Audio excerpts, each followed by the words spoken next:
Allez, nous c'est un coup de SWOT analysis, c'est qui nous dit faire ça semaine-là. SWOT analysis, me rappelle-toi qui dit bon qui t'aurait marqué ça dessin qui trouve dans ta gauche là.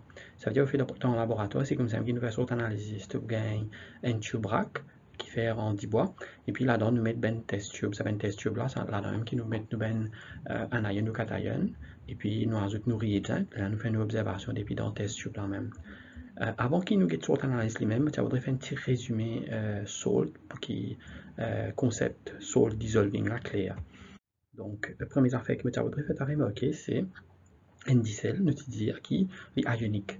Étant donné qu'il est ionique, il peut avoir un cation et un anion. Cation là, c'est positif là, tout le temps, pas de métal. Et puis, anion là, il peut un radical, soit un non-metal. Donc, côté négatif là. Si tu considères par exemple copper sulfate dans l'équation là, si SO4, tu as un petit bracket S, ça veut dire là, il y a encore solide. S là stands for solide.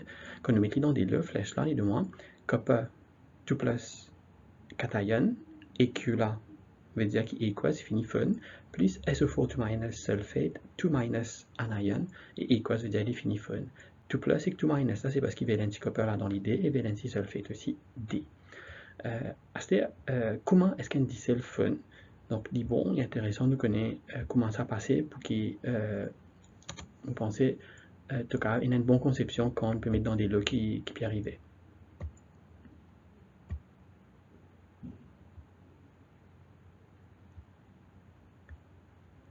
Donc, si nous prenons d'ici de la cuisine, sodium chloride, nous quittons les prêts, mais deux peuvent sodium ion et chloride ion. Donc, vous n'êtes pas ensemble dans ce litre-là. C'est-à-dire, quand tu prends l'eau, tu transfères l'eau dans des lots, ce qui arrive, ça va un ion qui pas ensemble là, qui se litre là, qui part au-delà, il est entouré avec une boîte de molécules qui commence par un ion positif et négatif qui trouve à la surface là. Il prend l'eau, allez, il y a dans la solution là, et petit à petit, ils se séparent, et donc, les lames qui disent celle-là, l'iPhone. Living Equals parce qu'il y a un chloride ion par exemple qui est entouré avec des lots et sodium ion qui est entouré avec des lots. Donc c'est un qui appelle dissolving là. Donc à cause de ça, nous représentons par sa équation là. C'est-à-dire que le affaire intéressant c'est de nous dire comment écrire les. Si nous prenons sodium chloride dans le dessin en bas là, donc il contient Na plus Cl minus. Donc sodium cation et chloride anion nous représentons par sa équation ici là. Na plus equals Cl minus ion. Si nous faisons la même chose avec un autre compound tel que potassium sulfate, qui est tout, il nous donne 2 qui est plus, cation, avec un sulfate anion. Donc, équation, comment il pourrait représenter? Livin, qui est tout, SO4 solide, donne-toi 2 qui est plus equals, plus SO4 2 minus equals. C'est-à-dire, nous savons un coup de ben salt analysis même. Donc, nous faisons pour ça 6 là, pour commencer. Me rappelle-toi comment nous faisons salt analysis, c'est qu'il nous fait, nous prenons un petit sodium hydroxide, qui est un reagent, et nous mettons dans le cation là. Et ordinairement, si tu te rappelles bien, solubility of salt, tout ben cation, tout ben hydroxides, pardon, tout ben hydroxides, ce n'est pas fond dans l'eau, excepté s'il y a un hydroxide qui est un métal dans le groupe N. Donc là, si nous mettons un autre métal qui n'est pas dans le groupe N, donc qui n'est pas pour fun, là il faut même précipiter, ou sinon un solide, et c'est un qui fait une observation, et là, par rapport à couler, et par rapport à, c'est pas l'iPhone ou l'iPhone, elle ne connaissent pas l'identité qui est cation qui présente. Nous prenons N par N. Nous prenons, par exemple, calcium ion. Si tu as calcium ion, tu pourrais prendre une affaire, solution calcium, peine à couler, colorless. Donc, si nous prenons une dropper, nous prenons le sodium hydroxide, nous mettons quelques gouttes dans calcium là, dès qu'il est tous avec lui, calcium hydroxide formé, parce que calcium n'est pas fond dans des lots. Donc, tu as un solide, c'est ce qu'on appelle un précipité. Donc, il y a un white précipité qui est formé de calcium hydroxide. Donc, même tourner, même faire ce qui te content, il n'est pas pour fun. Il n'est pas pour fun. Et à ce quand tu mets beaucoup, quand tu mets excès, parce que tu te rappelles, nous faisons des étapes, mais petit avant. Après, nous mettons excès, quand tu mets beaucoup sodium hydroxide là, il n'est pas pour fun. Donc, il est insoluble in excess. Nous prenons une deuxième.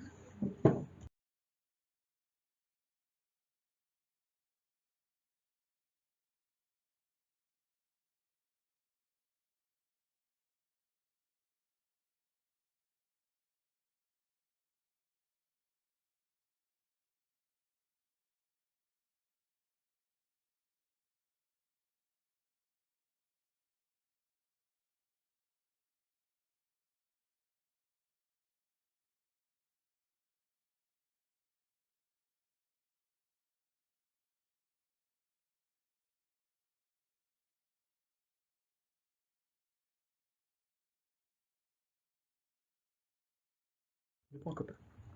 Donc, copper est différent. Quand tu as une solution copper la même, ici, tu peux trouver les blés. Il n'y a pas que les laisse. Copper tout le temps, les blés associés avec lui. Donc, comment ça peut marcher? Donc, nous allons prendre un petit peu. Si tu prends sodium hydroxide et tu transfères dans la solution bleue là, donc, bien sûr, on va attendre à ce que copper hydroxide formé, copper hydroxide pas fait non de l'eau. Donc, tu vas gagner un pale blue precipitate. Un pale blue solide qui forme. Dès que tu ajoutes un pale blue solide formé, et à ce que nous poussons mettre beaucoup de sodium hydroxide dans la qui arrivait, quand tu peux ajouter, tu peux trouver qu'il n'est pas pour faire un effet.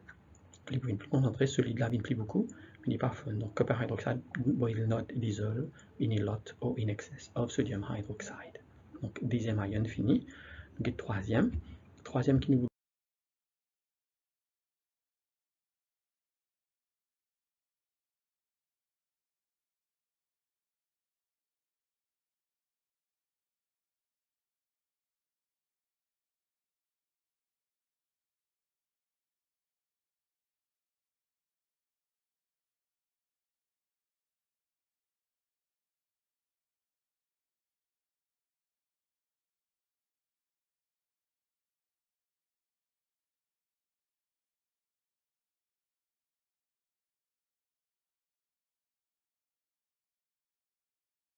c'est magnésium, Mg2+. Magnésium, lui aussi, tu peux remarquer qu'avant qu'il nous commence là, qui solution là, et bien à couler à l'école à ce quand nous prenons sodium hydroxide, nous mettons dans magnésium clair, nous prenons un petit guide d'un drop, envoyer de l'autre côté, magnésium hydroxide pour former. Magnésium hydroxide, il y a une white solide. Et ce white solide là, donc nous dire un white precipitate pour former quand on met sodium hydroxide. Donc tourner les pour fun. Et si jamais tu mets excès à terre, tu mets beaucoup de sodium hydroxide là-dedans, tu peux observer qu'il n'est pas fun quand tu mets excès sodium hydroxide. Donc avec magnésium, tu gagnes un white precipitate that will not dissolve in excess sodium hydroxide. Prochain métal qui nous va guetter, donc nous guettons qui a terre en couleur. Nous en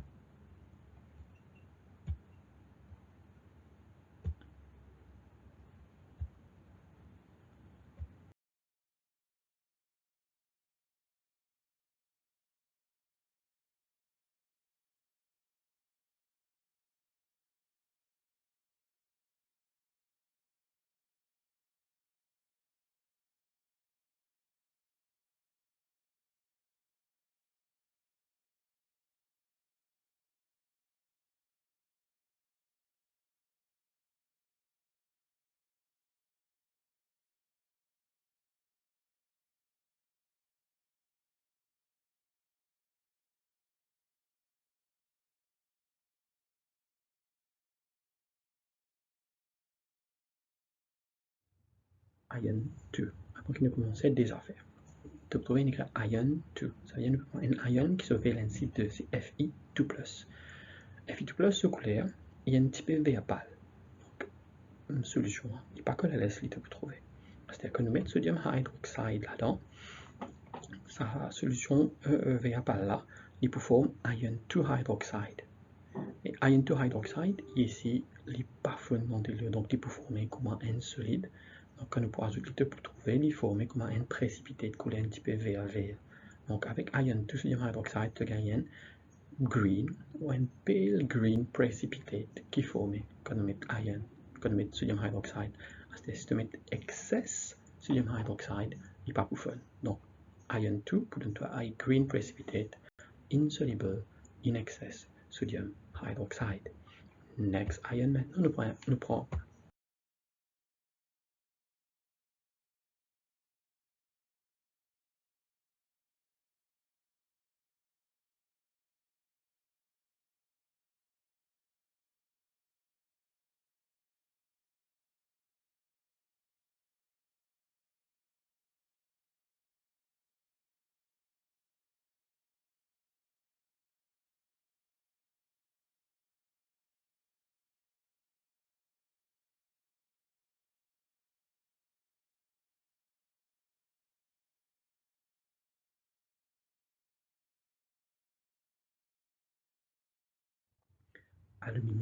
aluminium, donc l'hélicolle à l'aise, c'est bien couleur.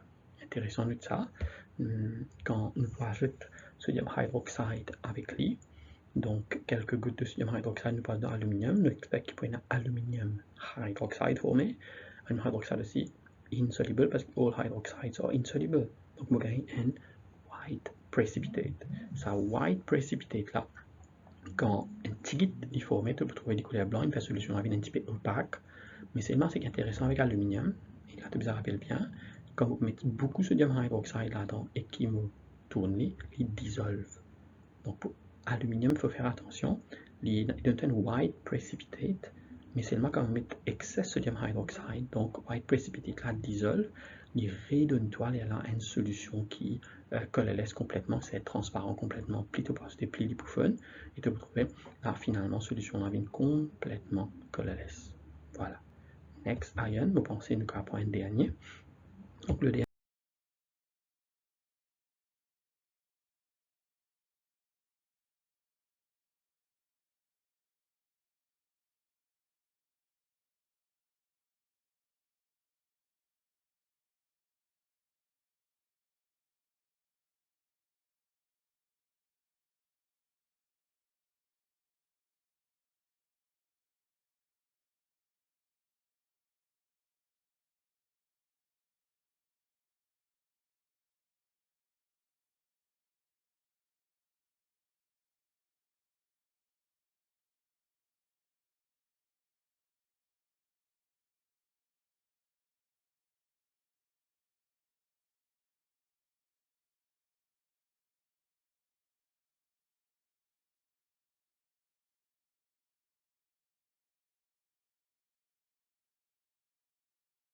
Vous pensez ion free, avant que nous commencions ion free, c'est Fi free plus cette fois-là.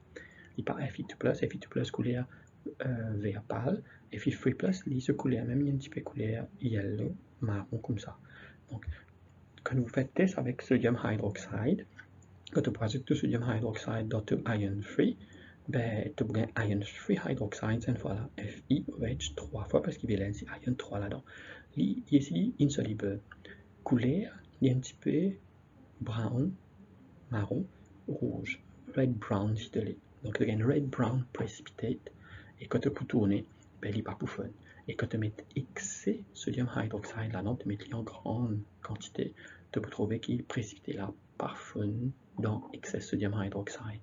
Donc voilà, test pour ion free, c'est il donne-toi un red brown precipitate et il est insoluble in excess sodium hydroxide.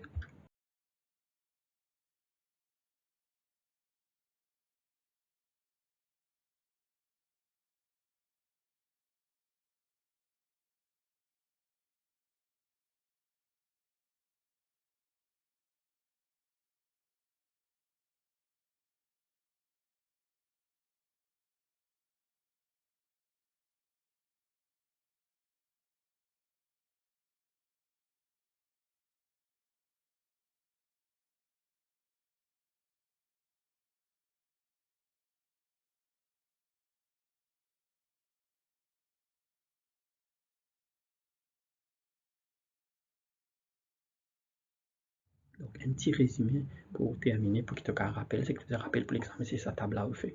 Qui me peut dire, si je fais sodium hydroxide, moi j'ai des few drops avant, dans la première colonne, moi j'ai excès après qui arrive. Si je fais avec calcium, tu as un white precipitate, the precipitate does not dissolve in excess. Copper, il y a un blue precipitate, and the precipitate does not dissolve in excess. Iron 3, il y a un brown or red brown precipitate, and the precipitate does not dissolve in excess. Iron 3, you don't have green precipitate, and the precipitate does not dissolve in excess. Aluminium don't have white precipitate, et là, notez, the precipitate dissolves in excess to give you a colorless solution. Magnesium don't have white precipitate, and the precipitate does not dissolve in excess.